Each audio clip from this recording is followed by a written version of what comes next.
2020년 10월 17일 31세의 다이버 알렉스 팩스턴은 작업을 시작하기 위해 몸을 풀고 있었습니다. 그가 이번에 작업하게 된 곳은 미국 조지아주의 차타후치강에 위치한 올리버댐으로 수력발전소를 겸하고 있는 곳이었는데요. 수문에 연결된 거대한 사슬에 혹시 모를 손상이 존재하는지 체크하는 것이 오늘의 임무였죠. 10년차 상업 다이버로서 수많은 경험이 있는 알렉스에게는 일상과도 같은 작업이었습니다. 일반적으로 이러한 작업 환경에서는 락아웃, 태그아웃, 일명 로터라고 불리는 안전 절차가 필수적으로 수행되어야 하는데요. 특정 기계나 장비의 에너지 공급을 물리적으로 차단하고 차단된 장치에 표식을 붙여 실수로 작동시키는 일을 막는 것을 뜻하죠. 쉽게 말해 공장에서 기계를 수리하기 전 전원 코드를 뽑은 후 수리 중 사용 금지 표지판을 설치하는 일련의 과정이라 보면 됩니다. 올리버댐에서의 로터는 수력 발전 시설과 댐의 모든 밸브를 닫은 후 물리적인 자물쇠와 표지판을 설치해 실수로라도 누군가가 밸브를 작동시키지 않도록 하는 것이었는데요. 올리버댐을 운영하는 전력회사 조지아 파워는 다이버들이 작업을 시작하기 전 안전회의를 열어 직원들에게 밸브를 모두 잠글 것을 지시했죠. 댐 직원들은 체크리스트의 각 항목을 2번씩 확인하고 태그를 부착한 후 모든 로터가 완벽히 시행되었다고 다이버들에게 알렸습니다. 경험상 클라이언트를 완벽히 신뢰하는 것은 목숨을 잃을 수도 있는 위험한 행위라는 것을 알렉스는 아주 잘 알고 있었는데요. 알렉스는 동료 다이버인 에릭 허버트와 함께 추가적인 테스트를 진행하기로 하죠. 올리버댐이 국가 중요시설이라는 보안상의 이유로 비록 도면을 전해받지 못했지만 그 대신 받은 체크리스트를 통해 밸브의 위치들을 파악할 수 있었습니다. 다이버들은 체크리스트를 꼼꼼히 확인하며 물의 움직임을 측정할 수 있는 계측기를 댐 내부로 내려보냈는데요. 문제없군. 그럼 시작할까? 이윽고 알렉스는 자신의 동료와 함께 깊고 혼탁한 물속으로 몸을 던졌죠. 익숙한 장비들을 착용한 다이버들의 잠수에는 거침이 없었습니다. 다이빙 헬멧에는 조명과 카메라가 장착되어 있었고 휴대한 통신 장치를 통해 수면 위의 직원들과 연락을 주고받을 수 있으며 호흡기에 연결된 호스를 통해 지속적으로 산소를 공급받을 수도 있었는데요. 수심 6m 지점을 지나 작업 장소로 순조롭게 하강하던 알렉스와 에릭은 문제의 사슬을 발견하고 천천히 사슬을 따라 이동하기 시작했죠.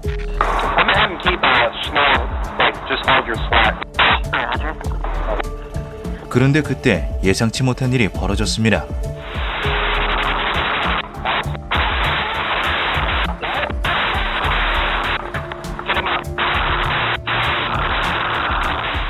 느닷없이 알렉스의 왼팔이 파이프 안쪽으로 빨려 들어간 것인데요. 파이프 구멍의 크기가 직경 10인치에 불과했기에 몸 전체가 빨려 들어가진 않았지만 알렉스에게 있어 그 사실은 아무런 도움이 되지 않았죠. 무려 385kg에 달하는 어마어마한 압력이 그를 잡아당기고 있었습니다.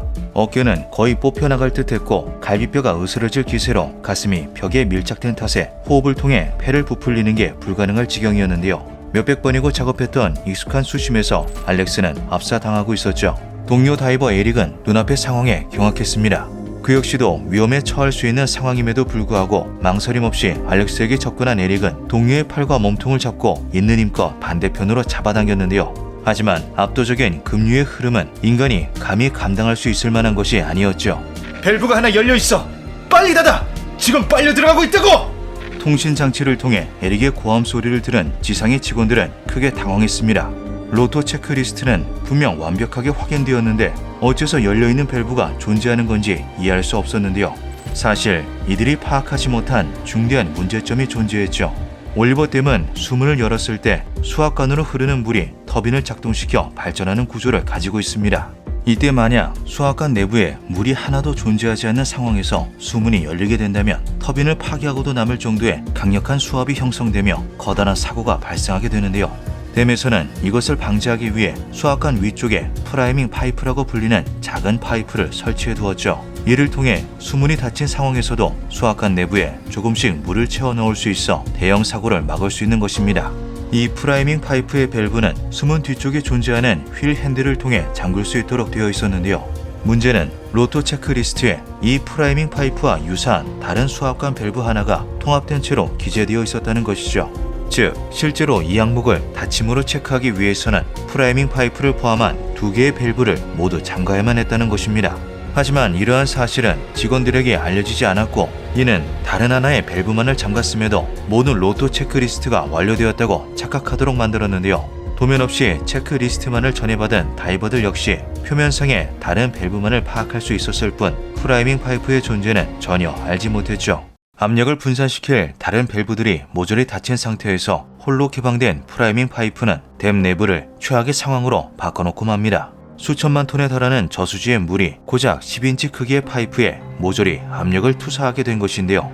지상의 직원들이 바쁘게 뛰어다니며 닫히지 않은 밸브를 찾아다니는 그 시각 물속의 알렉스는 한계에 봉착해 있었죠.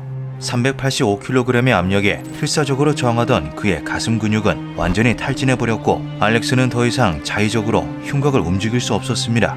산소는 호스를 통해 그의 호흡기로 쉼없이 전달되었지만 배가 부풀지 못하는 상황에서는 의미가 없었는데요. 동료 다이버의 절망 섞인 비명 가운데 알렉스는 그대로 의식을 잃고 말았죠. 결국 베테랑 다이버는 충분한 경험과 그리고 산소가 있었음에도 물속에서 질식하는 것으로 생을 마감할 수밖에 없었습니다. 알렉스의 팔이 파이프로 빨려 들어간 지 30분이 지나서야 조지아 파워의 직원들이 숨은 뒤편에서 프라이밍 파이프의 밸브를 발견하는 데 성공하였는데요. 밸브를 잠그자 알렉스의 팔이 파이프에서 뽑혀나왔고 가까스로 지상으로 귀환한 두 다이버에 대한 소식이 가족들에게 전해지게 되죠. 우리 아들이 익사도 아니라 압사로 질식을 당했어요. 이게 말이 되는 일입니까? 알렉스의 비극적인 사망에 크게 분노한 그의 부모님은 조지아 파워를 고소했고 책임 소재를 밝히기 위한 법적 공방이 벌어집니다. 조지아 파워는 침묵을 지켰는데요. 조용히 입을 다무는 것이 그들에게 유리하다는 것을 잘 알고 있었기 때문이죠. 일반적으로 작업 중 발생한 산업재해에 관해서는 그 고용주에게 책임을 물게 되어 있었지만 알렉스는 조지아 파워가 댐을 수리하기 위해 고용한 하청업체의 직원이었습니다. 조지아주 근로자보상법 고용주가 아닌 제3자가 직원의 상해나 사망에 대한 책임이 없는 한 피해자 또는 피해자의 가족은 제3자에게 상해에 대한 손해배상이나 사망자의 생명의 가치에 대한 손해배상을 청구할 수 없다. 즉, 근로자의 재해보상 규정이 적용되지 않는 범위 내였는데요. 조지아 파워에게 책임을 물기 위해서는 해당 사고가 조지아 파워의 귀책으로 인하였다는 것을 증명해야만 했죠. 그러나 산업안전보건청은 사실상 조지아 파워의 편이나 마찬가지였습니다. 올리버댐은 중요한 국가 기반 시설이다. 따라서 연방 당국은 만약 댐의 내부 작동 방식이 공개될 경우 테러리스트나 외국 첩보 요원에게 공격 대상이 될 수 있다고 판단해 관련 정보를 제공하는 것을 거부한다. 산업안전보건청은 다이버 한 명의 억울함을 풀기 위해 댐이 범람할 경우 수몰될 마을들의 안전을 포기하는 것은 비합리적이라고 생각했는데요. 증거가 기밀로서 보호받는 이 상황에서 사고의 책임이 조지아 파워 측에 있다는 것을 증명하는 것은 커다란 난제가 되어버렸죠. 하지만 알렉스의 부모님은 결코 포기하지 않았습니다. 저금을 털어 조지아주에서 평판이 높은 상해 전문 로펌을 선임했는데요. 유능한 변호사들은 법적 절차를 10분 활용해 법원이 산업안전보건청을 압박하도록 만들었죠. 영장이 발부될 때마다 기밀들이 하나둘 해제되었습니다. 관련 증거들을 손에 넣는 데 성공한 로펌은 여기서 그치지 않고 다음 단계를 진행했는데요. 수력발전댐 전문가, 로토 시스템 전문가, 상업용 다이빙 전문가를 포함한 여러 명의 전문 인력들을 섭외한 변호사들은 재판에서 핵심적인 역할을 할 증언들을 수집하기 시작했죠. 텍사스 대학교의 토목공학 교수이자 수력발전 댐 건설에 참여했던 경력이 있는 오스틴 마샬 교수는 댐의 작동 원리를 설명함과 동시에 조지아 파워가 어긴 안전수칙들을 하나하나 집어냈습니다. 아칸소 대학교에서 기계공학 및 산업안전을 가르치는 존 해밀턴 교수는 조지아 파워가 직원들에게 로토 절차를 교육한 방식이 얼마나 미흡했는지를 설명했고, 전 해군 장교이자 국제다이빙 작업자 협회의 전 회장인 로스 섹슨 박사는 알렉스의 행동은 합리적이고 문제가 없었음을 공언했는데요. 변호사가 만난 전문가 중 그 누구도 조지아 파워의 행동을 옹호하지 않았죠. Do you agree that despite what's shown on Plaintiff's Exhibit 8 and despite the signatures of Keene and Devereaux, the gate-type priming valve that was shown in Plaintiff's Exhibit 166 was actually open?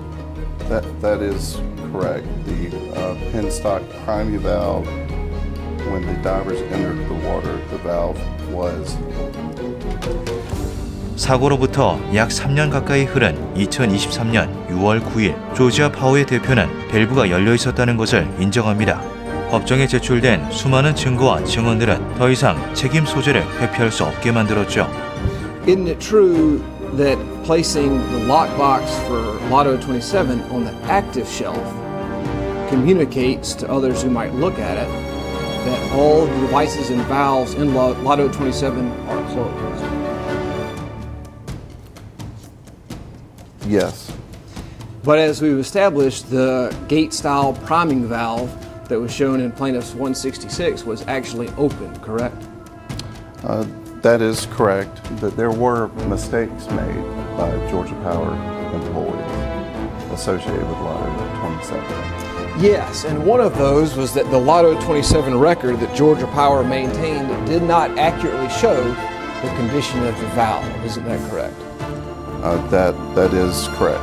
마침내 조지아 파워는 알렉스의 비극적인 사고에 대한 책임이 자신들에게 있음을 공식적으로 인정했습니다. 이후 조지아 파워는 알렉스의 가족과 합의를 마치고 기존의 로또 양식을 업데이트해 문제의 밸브가 따로따로 체크리스트에 포함될 수 있도록 했는데요.